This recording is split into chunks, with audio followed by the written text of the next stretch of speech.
বন্ধুরা এই ভিডিওতে আমরা দেখব যে ফোন থেকে জিমেল আইডি বা ইমেল আইডিকে কিভাবে রিমুভ বা লগ আউট করতে হয়। যদি আপনি আপনার ফোনে অন্য কারো জিমেল আইডিকে লগ ইন করেছেন বা একের থেকে অধিক জিমেল আইডি আপনার ফোনে লগ ইন রয়েছে, এখন আপনি কোনো ধরনের জিমেল আইডিকে আপনি ফোন থেকে রিমুভ করে ফেলতে চান, সরিয়ে ফেলতে চান, তাহলে এই ভিডিও দেখে আপনি খুব সহজেই জিমেল আইডিকে রিমুভ করতে পারবেন।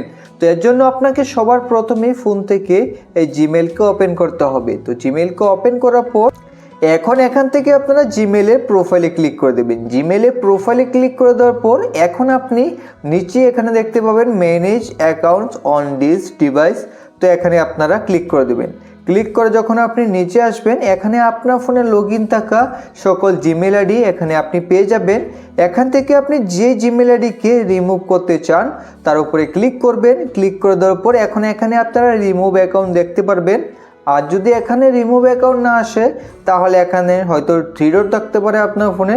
থ্রি ডটে ক্লিক করার পর আপনি এই ধরনের রিমুভ অ্যাকাউন্ট দেখতে পারেন।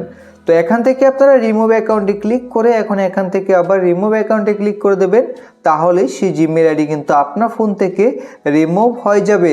তো এইভাবে খুব সহজেই কিন্তু আপনি ফোন থেকে জিমেল বা ইমেল আইডিকে রিমুভ করতে পারবেন। যদি ভিডিওটি ভালো লেগে থাকে একটি লাইক করে চ্যানেলটিকে সাবস্ক্রাইব করবেন। ভিডিও সম্পূর্ণ দেখার জন্য সবাইকে অসংখ্য ধন্যবাদ।